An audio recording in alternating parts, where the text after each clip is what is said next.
Bonjour, mon nom est Mallory Manjar, je suis nutritionniste pour les cliniques Epithelia et aujourd'hui on va fabriquer ensemble du kéfir de lait.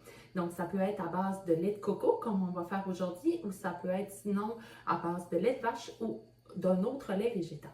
Donc qu'est-ce qu'on va avoir besoin aujourd'hui pour fabriquer notre kéfir? Donc tout d'abord 2 cannes de 400 ml de lait de coco plus un 200 ml d'eau. Donc ça c'est si on le fait à base de lait de coco.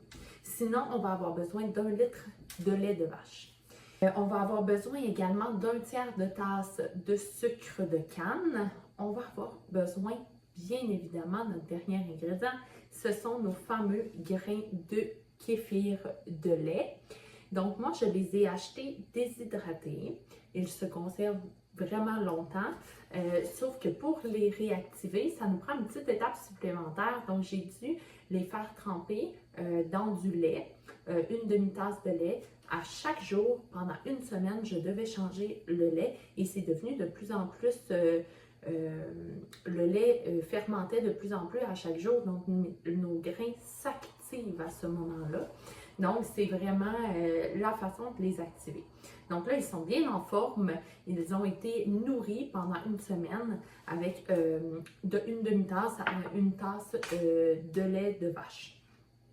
C'est bien important, même si vous êtes végétalien à la maison, que vous ne consommez aucun produit animal, une fois de temps en temps, de placer vos grains de kéfir dans un petit peu de lait de vache. Ensuite, on les rince. Donc, on ne consomme pas à proprement parler ce lait de vache-là, mais pour que nos grains de kéfir conservent la capacité à digérer le lactose, c'est super important qu'elles soient en contact avec le lait de vache une fois à l'occasion.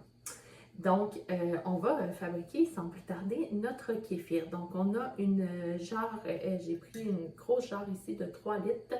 Je l'ai acheté chez Révolution Fermentation au même endroit que mes grains de kéfir.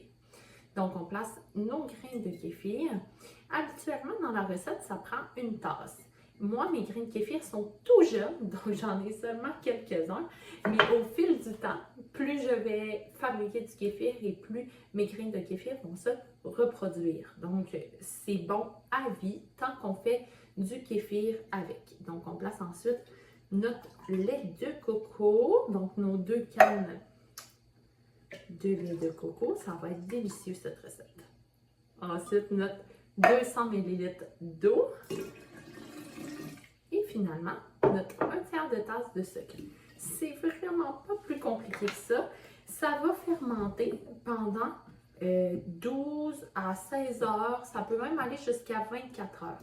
Moi, dans mon cas, les grains de kéfir sont tout jeunes. C'est des bébés grains de kéfir. Donc, ça se peut que ça soit un petit peu plus long pour la première fois. Comme je vous disais, plus ils vont se reproduire et plus ça va être facile pour eux de fermenter en fait le lait. Donc voilà pour ça ici. Quand je vais vous montrer évidemment le résultat, quand la fermentation sera terminée, donc comme je vous disais, 12 à 24 heures, on va voir le temps. Comment on sait comme si c'est prêt? En fait, le lait va épaissir, ça va être un petit peu acidulé et un petit peu effervescent aussi. Donc, on va sentir les petites bulles de la fermentation. Donc, c'est comme ça qu'on va savoir que notre kéfir est prêt à être consommé. Donc, voilà pour ça. Et on revient quand le kéfir va être prêt et je vous explique la suite. Passez une belle journée! Donc, nous voici un 24 à 36 heures plus tard pour découvrir notre kéfir fermenté. Donc, voilà, je vous montre comme il faut. Vous voyez toutes les petites bulles d'air qui se forment à la surface. Donc, c'est ça qu'on veut. En fait, le liquide est pétillant, c'est délicieux. Et c'est ça que ça donne.